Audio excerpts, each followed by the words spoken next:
Welcome to the fourth and last part of our program, A Princess of Mars. The story is from a series of books by Edgar Rice Burroughs. Last week we told how John Carter observed a fierce battle between the Green Martians and a race of red, human-like creatures. He also saw the beautiful Princess Dejah Thoris being captured after the battle. A short time later, John Carter, the princess and their friend, the Green Martian woman Sola, attempt to escape rather than face death. The princess and Sola must flee while John Carter tries to slow the Green warriors who are chasing them. John Carter continues to tell what happens in Edgar Rice Burroughs' story, A Princess of Mars. The huge green warrior Tars Tarkas came slowly toward me with his thin sword. I backed away. I did not want to fight him. I did not wish his death. He had been as kind to me as a Green Martian can be. As I stood watching him, a rifle fired in the distance, then another and another. Tars Tarkas and his warriors were under attack from another tribe of green warriors. Within seconds, a terrible battle raged. As I watched, 3 of the attackers fell on Tars Tarkas. He killed one and was fighting with the other 2 when he slipped and fell. I ran to his aid, swinging my sword. He was on his feet. Shoulder to shoulder, we fought against the attackers. They finally withdrew after an hour of fierce fighting. John Carter, I think I understand the meaning of the word friend. You saved my life when I was about to take yours. From this day, you are no longer a captive among our people, but a leader and great warrior among us. There was a smile on his face. Once again, he took off a metal band from his arm and gave it to me. I have a question for you, John Carter. I understand why you took the Red Woman with you. But why did Sola leave her people and go with you? She did not want to see me or the princess harmed. She does not like the great games held by your people where captives are led to die. She knows if she is caught, she too will die in the games. She told me she hates the games because her mother died there. What? How could she know her mother? She told me her mother was killed in the games because she had hidden the egg that produced her. Her mother hid Sola among other children before she was captured. Sola said she was a kind woman, not like others of your tribe. Tars Tarkas grew angry as I was speaking, but I could see past his anger. I could see pain in his eyes. I immediately knew Sola's great secret. I have a question for you, Tars Tarkas. Did you know Sola's mother? Yes, and if I could have, I would have prevented her death. I know this story to be true. I have always known the woman who died in those games had a child. I never knew the child. I do now. Sola is also my child. For 3 days we followed the trail left by the Princess Dejah Thoris, Sola, and poor ugly Woola.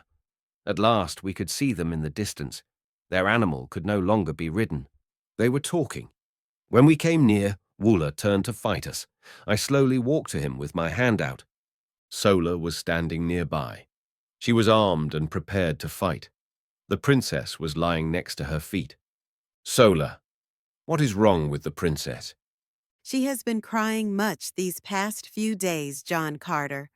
We believed you died so we could escape. The thought of your death was very heavy on this woman. My friend Dejah Thoris. Come and tell her you are among the living. Perhaps that will stop her crying. I walked to where the Princess Dejah Thoris was lying on the ground. She looked at me with eyes that were red from crying. Princess, you are no longer in danger.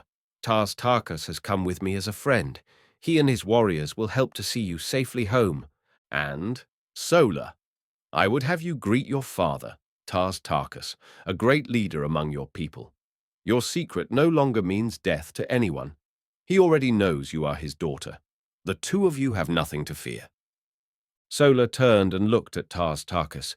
She held out her hand. He took it. It was a new beginning for them. I know our world has never before seen anyone like you, John Carter. Can it be that all Earthmen are like you? I was alone, a stranger, hunted, threatened. Yet you would freely give your life to save me. You come to me now with a tribe of green warriors who offer their friendship. You're no longer a captive, but wear the metal of great rank among their people. No man has ever done this. Princess, I have done many strange things in my life, many things much smarter men would not have done. And now, before my courage fails, I would ask you to be mine in marriage." She smiled at me for a moment, and then her dark eyes flashed in the evening light. You have no need of your courage, John Carter, because you already knew the answer before you asked the question. And so Dejah Thoris, Princess of Helium, a daughter of the red planet Mars, promised herself in marriage to John Carter, a gentleman of Virginia. Several days later, we reached the city of Helium. At first, the red men of Helium thought we were an attacking army, but they soon saw their princess. We were greeted with great joy. Tars Tarkas and his green warriors caused the greatest excitement. This huge group of green warriors entered the city as friends and allies. I soon met Tardos Mors, the grandfather of Dejah Thoris. He tried several times to thank me for saving the life of the princess, but tears filled his eyes and he could not speak. For 9 years I served in the government and fought in the armies of Helium as a prince of the royal family. It was a happy time. The Princess Dejah Thoris and I were expecting a child.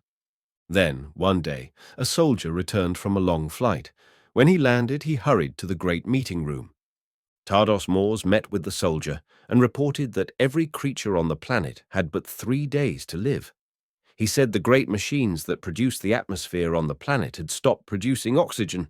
He said no one knew why this had happened, but there was nothing that could be done. The air grew thin within a day. Many people could do nothing but sleep. I watched as my princess was slowly dying. I had to try something. I could still move with great difficulty. I went to our airport and chose a fast aircraft. I flew as fast as I could to the building that produced the atmosphere of the planet. Workers were trying to enter. I tried to help. With a great effort, I opened a hole. I grew very weak. I asked one of the workers if he could start the engines. He said he would try.